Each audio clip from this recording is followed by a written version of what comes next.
You can't pay the rent this month. You're not the only one. I have something I have to tell you. What? I can't pay the rent this month. Bummer. Did you hear what I said? What? I can't pay the rent this month. What month do you pay the rent? Well, I can't pay it next month either, babe. Okay. What are you gonna do? Pay for it myself. What am I supposed to say? Is this a TikTok link? What am I supposed to say? I think all these videos, because I've watched about 20 of them right here in the last hour, I think they're all women flexing because almost every one is where the guy's like, when did you pay rent? What it is? Babe, I can't pay for the rent this month. What it is? I can't pay for the bond anymore. You don't pay for the bond. Yeah, but I can't pay for it this month. I didn't See- mean to pay for the bond. You don't pay for the bond. Does he have shorts on? Yeah, but I can't pay for it anymore. How can you never pay for it? What do you mean? I can't pay for the car anymore. What car you paying for? What car you paying for? I can't pay for the groceries anymore. If you based it on all these videos, it looks like a lot of girls have it really good. I haven't seen one where the guy doesn't pay anything. Here goes another one. Let's see how this one goes. Babe, I'm not gonna be able to pay rent this month. You didn't pay rent. I do. Oh, you don't. But I'm not gonna be able to pay it, okay? With Christmas coming up, Okay. I can't do it. Okay. You didn't pay rent. I'm not gonna be able to. Are you gonna be able to do it? Yeah. Yeah, this must be girls just flexing. Okay, so this person has a little commentary about these videos, but these videos are all the same. It's like the guy saying, "What are you talking about? I always pay it." So the I can't pay the rent this month 50-50 version is happening right now. And I'm going to tell you the problem with it. The problem is not that these couples are 50-50. I understand. Times are hard. People got to pay bills together because, the math ain't mathin' right. Things are very expensive. Problem with the 50-50 version is the reaction from the men. For the most part, the men in the 50-50 version either don't have a solution to the problem, and they're like looking at their partner like, what do you expect me to do about it? And they just seem disinterested in their partner as a whole. Not asking her, hey, is everything okay? Like, what's going on? We can get through this together, whatever. While on the other hand, the couples who have the partner that, pays the bills, or at least pays, the rent or the mortgage, they're sitting there chilling like, I love you. And you can kind of tell in their response, like, even if we had to pay rent together or the mortgage together, that's not your burden to bear alone. That is I don't really know what she's trying to say. So there's a couple videos where the guys look like it's the end of the world and they don't really have a clue. But sometimes money and not having money when you have to pay rent or a mortgage will do those things to you. But the other ones, it's just the woman flexing because her man pays for everything. So I don't know how this woman has a complaint with it either way, but she does have that nose ring, and those people always complain. I can't afford to pay my rent, so I kind of gave up on trying to fix these things. So moving here was a big mistake. If anyone knows how to get out of a lease and or what happens when you miss rent, that would be helpful. But yeah, no, this apartment definitely has its issues. I don't really mind them, but something happened, so I can't afford to pay rent. I'm hoping someone smart on here can give me some advice. So I don't know any advice for him. Most of the time with young people, you can call a friend and find somebody that'll split costs with you. And if you find one that can actually pay a little up front, that might be the answer to your prayers there. I don't have enough money to pay my rent, and I'm probably gonna lose my apartment, all of my stuff in it, my car, and it's a hard reality to accept. I'm having a hard time right now. And I also broke my glasses. That's why they just fell off my face. I think we got a universal stop sign here. It's called the nose ring. Guys, if you see a woman with a nose ring, just run. It's not worth it. For example, my monthly rent is just under $7,000 and my total expenses every month are usually $7,000 for rent, bro. Why are you renting? Buy a house. $7,000 a month is more than I make a month easily. For example, I make what? Mind you, if you go watch this video, his expenses are $15,000. That's not normal money. I mean, maybe it is. Maybe I'm just broke. I think there's a lot of people that make a lot of money because how else could you afford some of these rents, especially in places like New York? Oh my goodness. So where does it end? Because I'm about done. So I live with my parents, so most of my belongings are in a storage unit that I signed on at a price of $100 a month. And then once I got there, they were like, oh, it's actually going to have $30 worth of fees, so it's $130 a month. And then after having it for 3 months, randomly, suddenly my invoice in my email says, oh, you've received a price increase. So I open up the new invoice, tell me why it's now $150 a month. Wow. So I call the storage place and they're like, oh yeah, the headquarters number, customer service number, oh, we don't have anything to do with that. I'll have to route you to the location where you have your storage. They route me there, I talk to someone, I'm like, hey, yeah, so why is the price up by $20 a month? They're like, oh, I don't know, there might be something in your contract. So I've already looked through my contract at this point. Mind you, there's nothing in there explicitly, but she's like, oh, I'll call you back in a couple hours. She calls me back and she says, oh yeah, there's a clause in there that says that prices are subject to change so that we can upkeep the maintenance and improve the quality of the storage facility. Right. What are you improving? It is a room with a ceiling. It is an empty cube. There's not carpet. There's not paint on the walls. It is an empty cube. What is it that you would be improving? It's irritating because they charge you more rent, but they really don't make improvements that are worth a darn. They put new umbrellas down by the pool. They add an extra worthless laundry machine to a unit of laundry machines that already suck, right? Nobody likes using the laundry at their apartment complex.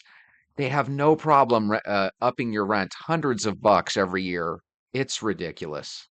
Rent-diculous. There's one girl on TikTok and she's like, I guess their rent was $2,500 a month and their landlord's raising their rent to $4,000 a month. Oh my God. So she started a series of, let me show you what a $4,000 apartment looks like in New York City. And, you know, it's a flooded laundry room. It's, you know, all these things that are wrong with the building. Yeah. And like they want to raise the rent without fixing these things. So $4,000 a month is $48,000 a year.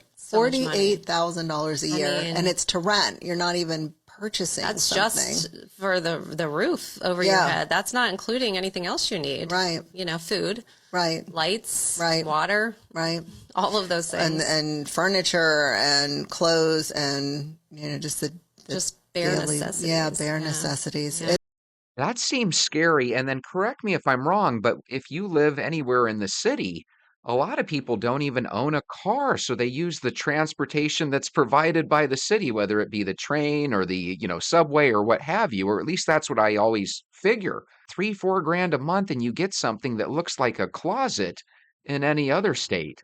Who in charge of the rent prices? But I know you see them down here finessing the shit out of us. Cause ain't no way rent either $1,500 or $2,000 plus out here in Chicago. Anything under that $1,500, get used to gunshots every night. They increasing our rent every time we renew our lease. And ain't changing shit about the apartment. Apartment That, getting worse than worse by the year. you know what she said earlier there that really irritated me?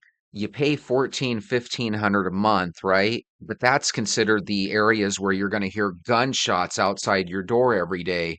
God, a lot of these places, it's becoming really tough to live in America. Now, what I'm about to say may piss a lot of landlords off, but I don't really care at all. But I'm going to read to y'all the qualifications that this person wants for this house. And it ain't an amazing ass house. We're not talking about anything super expensive. The rent, like I said, is $16.95, $40 application fee per adult. They want you to make 3.5 times the rent. Standard for whatever reason is 3 times the rent. When majority of Americans don't even make 3 times a $1,600 a month rent. I don't know where people just get up and be like, oh yeah, we're just gonna make this a national standard that people have to make 3 times the rent amount. Majority of people can afford 2 times the rent on a specific basic home like this. But this person is going even further. They don't want you to have 3 times the rent. They want you to have 3.5 times the rent. They want Sounds to me like the world is forcing us to couple together again, right? Because if you're going to have a partner to get through things, you're going to quickly realize that roommates suck and you're going to probably want to start getting married again. So who knows? Maybe this will be a blessing in disguise. Maybe it'll bring guys and girls back together. The old teammate, we can handle this together as a team because I think it's impossible for a single person to take care of these bills all by themselves. They want you to make 2 months worth of rent as your security deposit. Off the bat, that disqualifies so many people from being able to be in a home that is decent. So that's $16.95 times 2. All right. And on top of that, we're not even talking about your utilities and all the things that you have set up. They want you to have rental insurance before you move in. Standard rental insurance is probably about $25 a month. Let's just say that.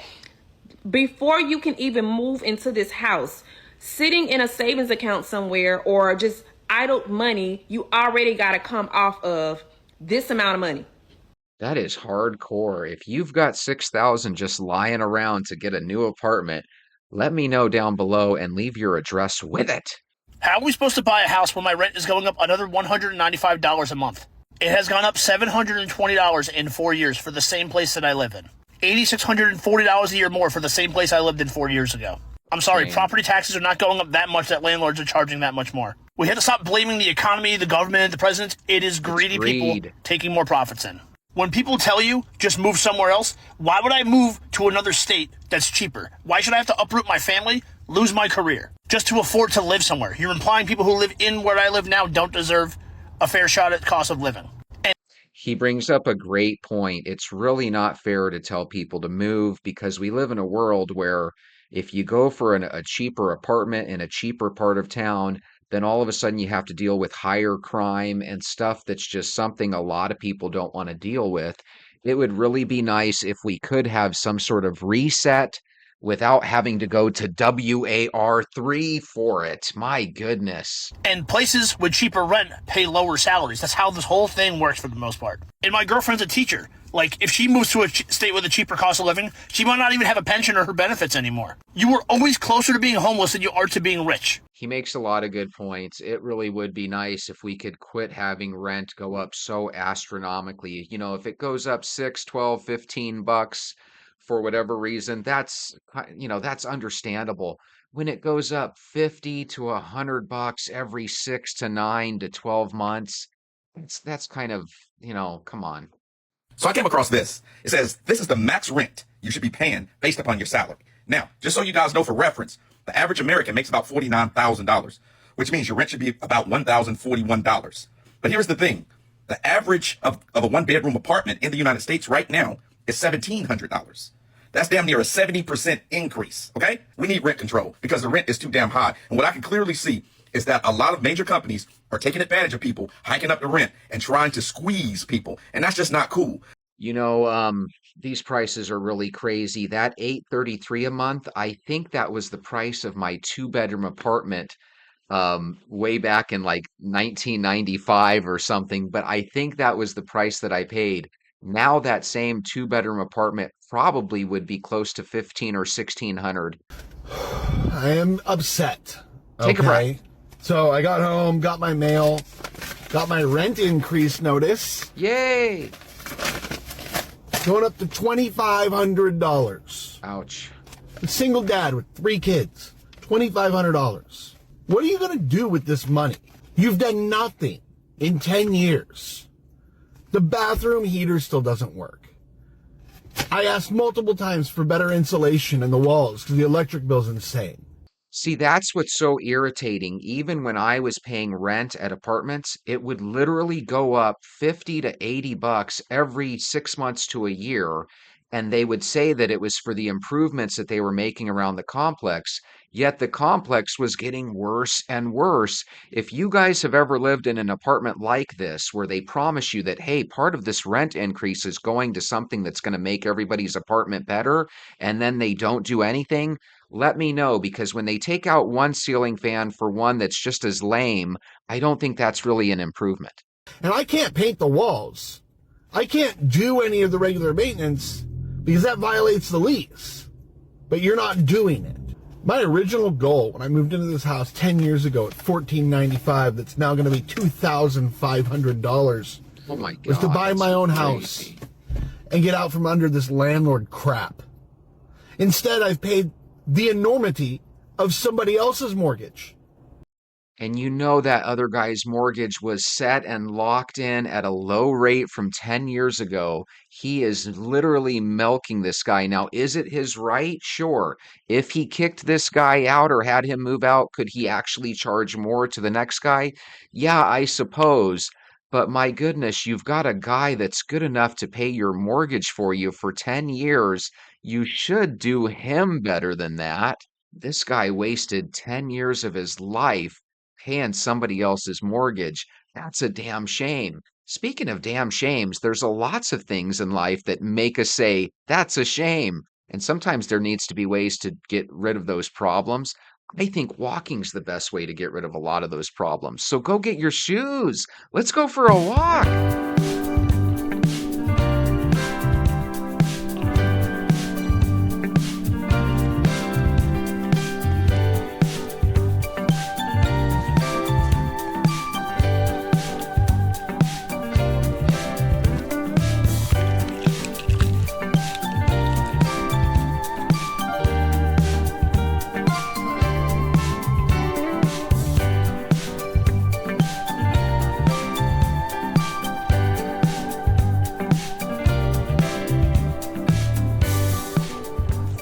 Good morning, guys. I hope you're having a good start to your day. It amazes me how fast the week goes. You know what I mean? For it to be Thursday morning already. Now, I know you're thinking, Jesse, that doesn't look like Thursday morning. No, it's Wednesday and it's early evening, but still, you guys know what I mean. These weeks go by so quick. It is scary. We are already done with our first week of the new year, for Pete's sake. Did you guys hear about this JetBlue plane in Fort Lauderdale, Florida? It lands, they do a post-flight inspection where they come to find out that this plane has 2 stowaways in the dang landing gear, and guess what? Both of them perished. Apparently, when you look at the area where they were, apparently it looks like something that's very doable when you're on the ground, but when you're up in the sky at freezing temperatures, you're probably a dead man. I remember when they were showing us come out of Afghanistan. Do you guys remember they would show pictures of like people falling off the sides of the airplane? And in their case, they felt like if they didn't get out of that country, they were a goner, right? So they looked at it as, and they were doing that so they could live. And if you remember, they were showing the inside of that plane that was exiting Afghanistan, and it looked like they had 1 million people inside that giant military jet. This is a situation where apparently the flight started in Jamaica, it went to New York, went to another city, then it went back to New York, and then it finished in Fort Lauderdale, Florida. So I don't know exactly when the people got on. I just know that this is This is not the first time we've heard about this, so that's kind of crazy. At Anything says if two random people can get to that part of an airplane undetected. Let me say that better. If two random people can get to that part of the airplane undetected, imagine what terrorists can do. Airport security is still a joke after 9/11. Since 9/11, it just got annoying. Now you have to take off your shoes and do the dance through the metal detector, right? And, you figure if they're going to make it where we have such an inconvenience every time we go through the airport, you figure that they would at least protect the planes out on the tarmac. By the way, I don't know if you guys noticed, there's certain words I use a lot. That is crazy, this is unreal, this is unbelievable, holy moly. Well, that's all of these combined. The whole idea that somebody is going to sit there and try to take a ride on an airplane from the outside, and I guess maybe the landing gear goes up into the plane so the people erroneously thought that they were going to be safe, but it just does not sound like it would be very comfortable. I don't know if that's a part of the plane that is super cold, or if it's super hot, or if there's just so much turbulence that you're literally gonna hurt yourself. If any of you guys know the answer to that, let me know. All I know is that either one of those three conditions, where you're shooken, to the point where your life leaves you, or you freeze, or you're exceedingly hot, not very comfortable. I wonder if the two of them huddled together or what, but no matter how you look at it, one of them probably left this earth a couple minutes before the other, and the one that was the last person standing probably had to witness all of it. Ugh. God, I wonder if they made it all the way till the landing gear came down and maybe their limbs got intertwined with the landing gear. Oh my God, that brings up an excellent point. If somebody did physically get intertwined with the landing gear, could their body and bones literally prevent the landing gear from coming down? And could that be a real cheap way to actually make a plane crash? God, let's be honest, none of us ever thought of that.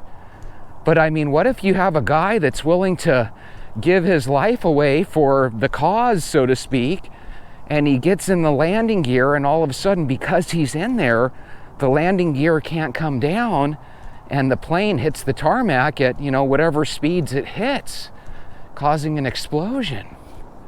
We always think, oh, that's just, people having fun trying to get a free ride. I think we can also blame the cost of flying nowadays. I assume it's expensive. But you want to know something? There's always times during the year where Southwest or some sort of airlines has really cheap, inexpensive flights that you can do. And correct me if I'm wrong, but isn't JetBlue one of those type of flights that are pretty inexpensive normally?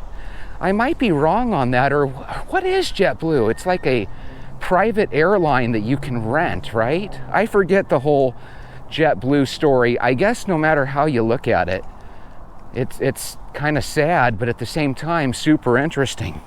So I was alluding to this a little bit earlier, but at Noah Fleshman says, these stowaways' chances are rare. In other words, the video itself was talking about how this rarely happens.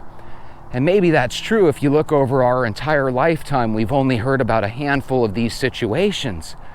But what Noah says here is, bro, this is the third stowaway story this year. And there really is something to that. If you have stories about this all the time now, then what's it matter that it never happened the previous 30 or 40 years? It's happening all the time. I wonder if people are silly and they think, well, I grew up in Canada, or I grew up in Buffalo, New York, where I can be out in the snow without my shirt on. I'm sure with a jacket I could take those freezing temperatures no problem. And then you get in there and you realize, oh my God, I'm in trouble. And there's no way to escape, you're stuck in there. I have a feeling the landing gear goes up into the body of the plane, right? And then I just have a feeling it either gets really hot or really cold in there. One of the two. Probably really freezing cold. That reminds me of a story. Do you guys remember, God, probably about 10 or 15 years ago, they were having people that wanted to sue the airlines because they would take their dogs or their pets on trips. And they would, I guess, store the pets down there in the bottom of the plane with the luggage. Now, the luggage doesn't care if it's 30 degrees below zero or if it's 200 degrees of heat, but your pet can lose their lives. And again, I don't remember if it was freezing cold or if it was really, really hot down there, but either way, a lot of pets were getting really sick and in many cases perishing. And I remember the airlines took a lot of heat for that. If you guys remember that, let me know. Have you ever had to travel on a plane with a pet? And if so, maybe you actually know how that works. Do they get placed down there with the luggage at the bottom of the plane? Or do they actually get a certain part of the plane where they're able to keep a decent temperature? God, sometimes we look at dogs and we look at cats and we think, well, they're an animal. They're able to handle extremes that are different than humans.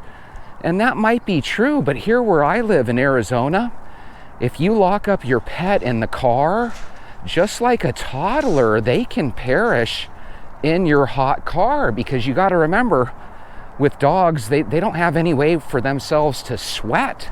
All they can do is pant.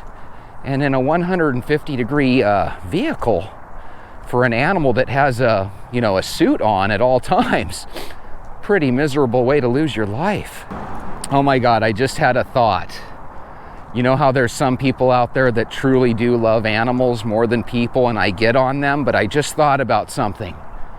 If we look at each day as being valuable, a human that lives 80 or 90 years, they're going to have a lot more days than a dog that only lives, let's say, 10, 11, 12 years.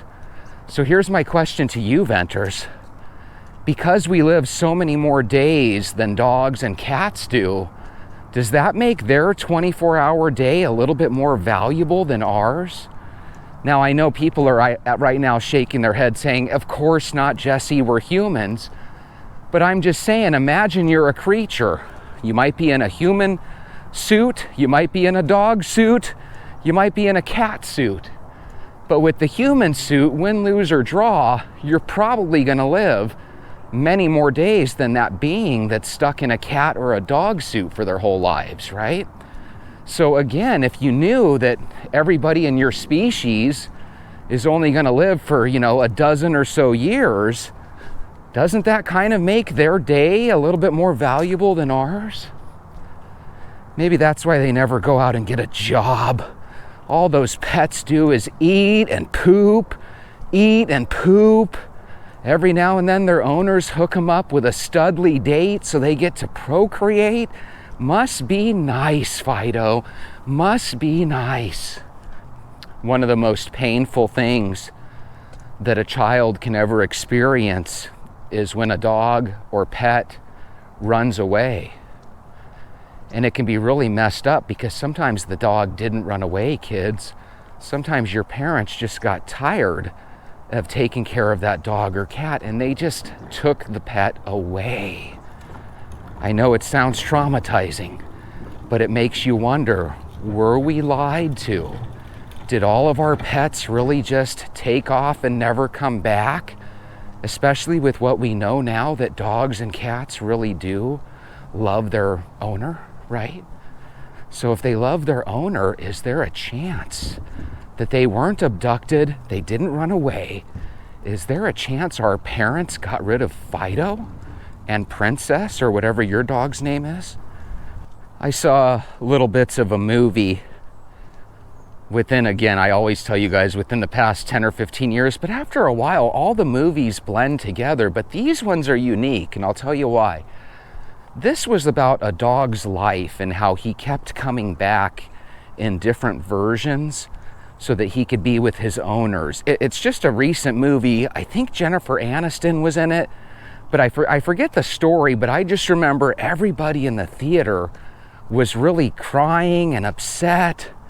And one of my first cartoons that made me cry was one called The Fox and the Hound. Now, there's no cat in that movie, but there's a dog, right? I think his name was Copper or something. And then there's a little fox, and I think his name was Ty. I think it was Ty and Copper, but I could be wrong. But I remember me and a bunch of kids were in a theater. My mom, and I think my grandma was there too. They took me to this theater. I was only like 5 years old. And we're all watching The Fox and the Hound, and we're all really into the movie. By the way, you don't get to really see that many cartoons at the theater. You know, we see movies that look like little people, right, at the theater. Like, for example, when you go and watch The Incredibles, you remember how like neat it looked, and it was a cartoon, but it wasn't the same as the old Fox and Hound cartoon, right? And so all of a sudden, all these kids are crying.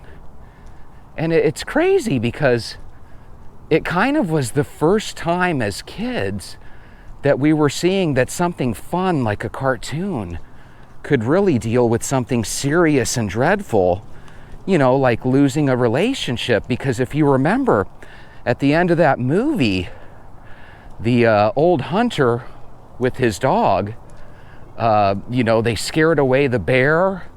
And remember, Copper did something where he let the fox loose because they had grown up as best buddies. And that is just really a good movie. I haven't seen it in a long, long time, and neither have you. But oh my God, what a good movie. And I'm sorry that I always mess up on my description, but you got to remember, I'm a guy that's pushing 50. I have these old memories. It's not like I rent that movie on the regular and watch it. I didn't get it and watch it with my kids because it was one of those movies that was just too darn sad. By the way, when my kids were growing up, I really did think that movie, The Incredibles, with Dash, I thought that was awesome. Loved how Dash was just the fastest.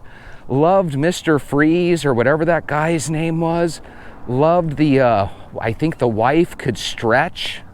Loved that. That was just incredible. Oh, by the way, Incredibles.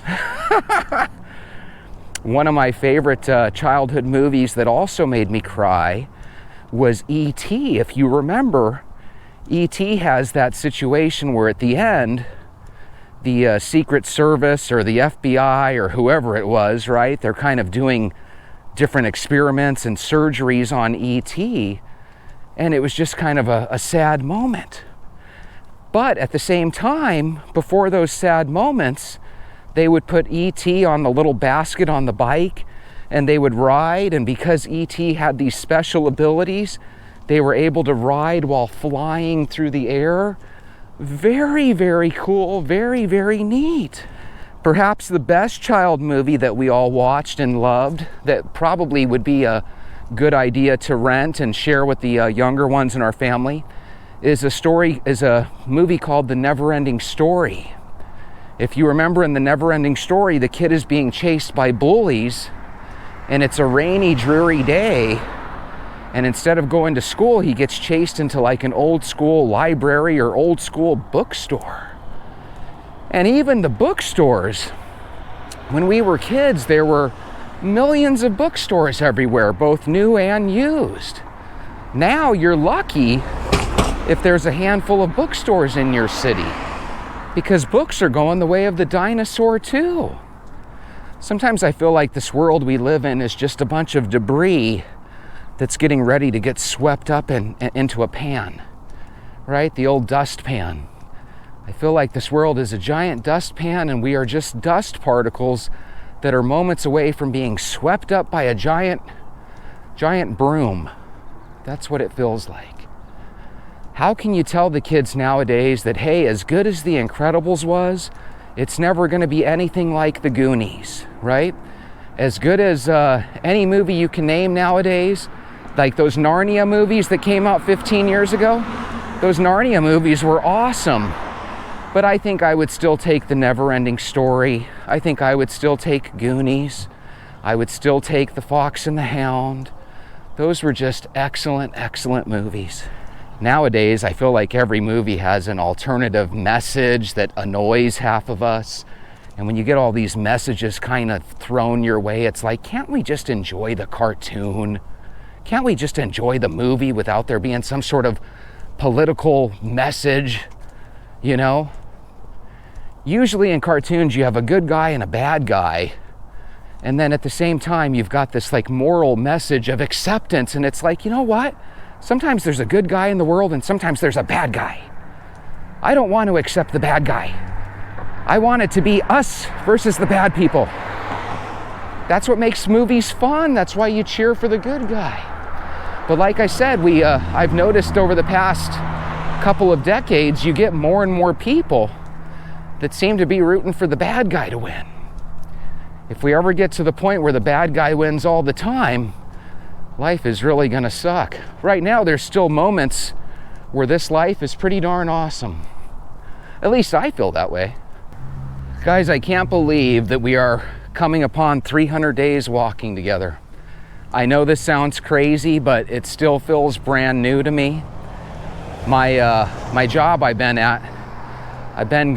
with them for going on 2.5 years. Now, I've had jobs before where I was there for a decade, but nowadays you see so many people come and go. It's probably somewhat of an accomplishment that I've been here for going on 2.5 years. I'm still one of those guys, I'd like to get a job and just kind of stay there at that job. Because once you have a job in place and you know exactly what money you're going to bring in and what your bills are, then you can really kind of plan a more solidified future. I think the problem with some of our young folks is that their jobs haven't always been that loyal to them.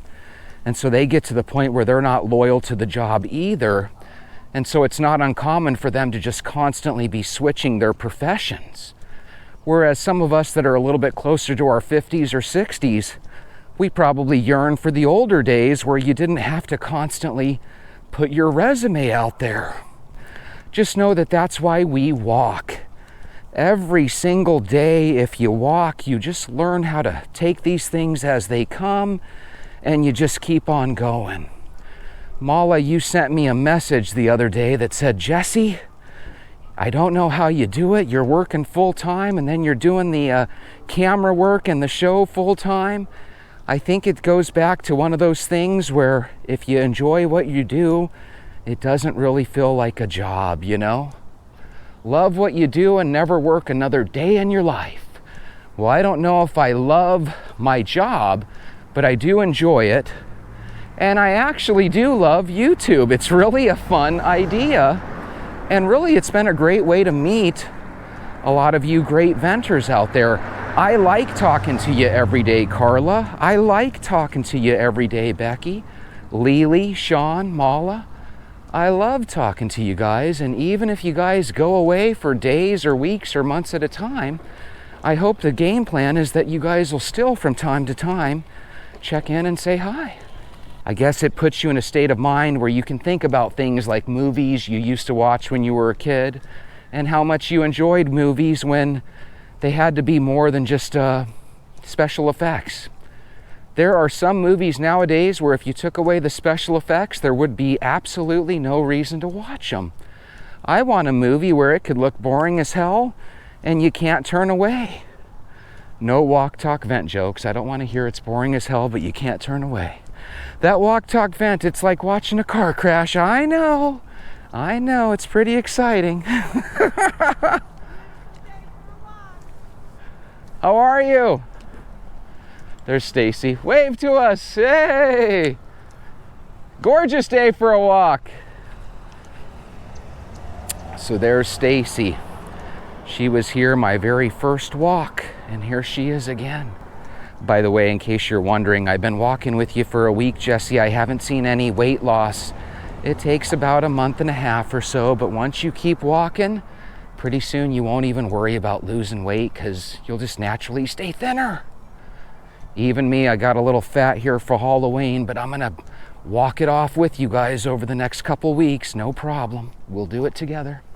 One of the things I've noticed about the people that walk in the neighborhood, about 95% of us walk alone, and I know that many of you guys walk alone too. I don't know what it is. It's just hard to talk people into wanting to walk with us, but you know something? I'm committed to the idea that it's their loss. It's our gain. So enjoy your walk, take a little extra credit, and I'll see you tomorrow.